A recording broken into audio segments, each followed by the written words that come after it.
সর্বশেষ যে ব্যক্তি জাহান্নাম থেকে মুক্তি লাভ করবে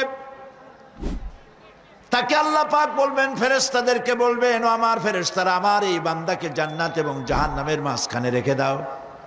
জান্নাত এবং জাহান্নামের মাঝখানে লোকটি যখন থাকার জায়গা পাবে, সে জান্নাতের দিকে তাকায়া দেখবে আর কাঁদতে থাকবে।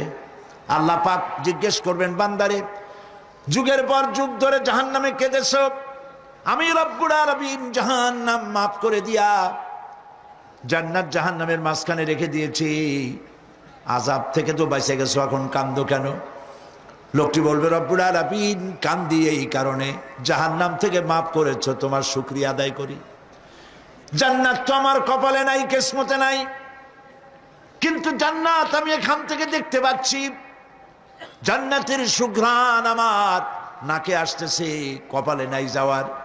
আমি কাঁদি এই জন্য, তুমি যদি মেহেরবানি করে আমাকে জান্নাতের দরজার কাছে একটু দাঁড় করায় দিতা, প্রাণ ভরে তোমার জান্নাতের দৃশ্যটা একটু দেখতাম। আল্লাহ পাক তার আরজি পূরণ করবেন, বলবেন, যাও, ফেরেশতাদের বলবেন, এর জান্নাতের দরজার কাছে দাঁড় করায় দাও। জান্নাতের দরজার কাছে দাঁড়িয়ে লোকটি আবার কান্না শুরু করবে।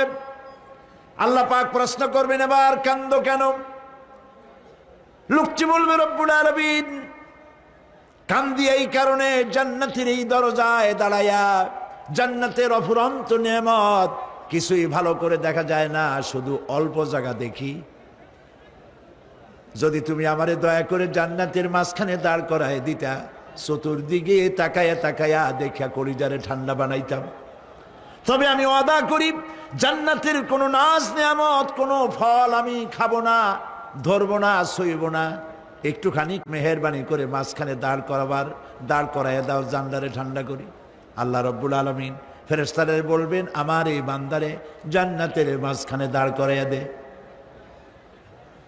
আল্লাহর নবী বলেন, জান্নাতের মাঝখানে দাঁড়িয়ে লোকটি আগের চাইতে আরো জোরে চিৎকার মেরে কাঁদতে থাকবে। আল্লাহ পাক বলবেন, বান্দারে কি হলো তোর?